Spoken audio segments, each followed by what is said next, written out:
This is the Hidizs AP100 audio player. Uh, Included here, Hidizs includes a lot of stuff with their player to cover all contingencies.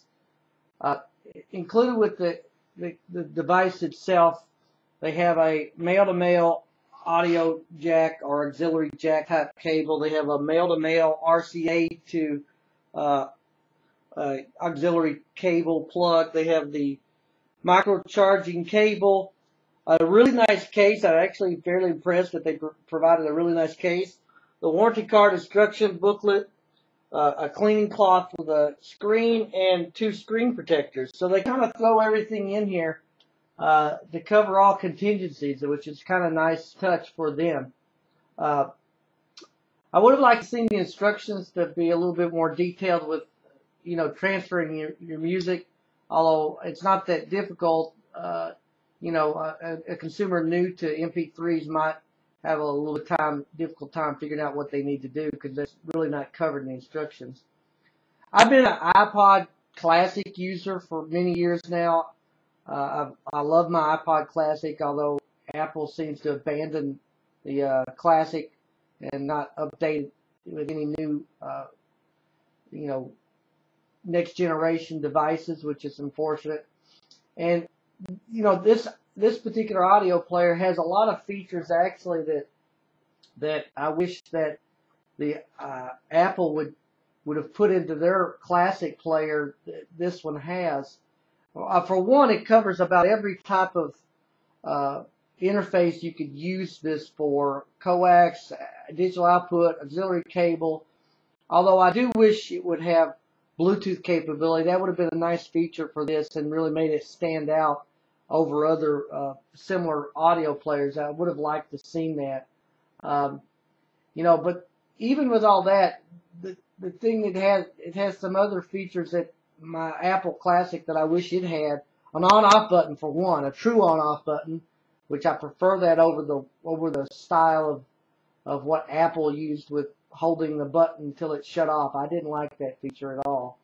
And then the ability to add a SD card, in this case up to 64 gigabytes. I wish the Apple Classics would have that too.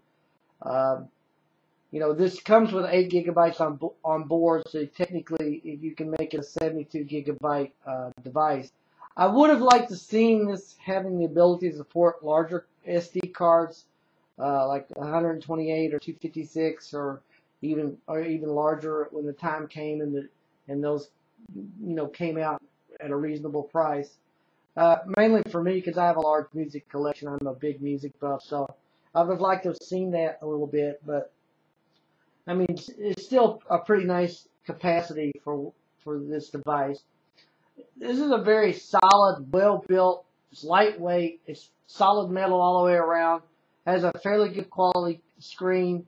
The buttons are fairly intuitive. They have a lot of different buttons for different features, although I kept wanting to spin the dial like the Apple Classic. But it includes volume buttons. It includes the forward and back button. The next and back buttons, and also an EQ and SRC button where you can change the playback rate and the type of music style you're listening to for better playback. There's a lock mechanism, select button, and a return button. So it's packed with buttons to do different functions instead of packing them all together like devices tend to do, which makes it a little bit easier to use. Battery life is good. I use this all day long without charging, and it charges fairly quickly once you run the battery down. The interface itself kind of has a familiar look, maybe like the Apple iPods, maybe not as fancy, but it works fairly efficiently. It's easy to get around. And the song play screen is actually very detailed. And it sounds really good with different types of headphones. I tried messing around with the different EQ and SRC rates, and it actually sounded much better than the Classic that Apple I have. For me overall, I think this is a very solid effort from Hidizs, and they put together a really good quality device with good parts and good sound and features. I mean, I do have a wish list for adding Bluetooth for this, a larger SD capacity, but overall this player does a very good job, and I give it 4.5 stars.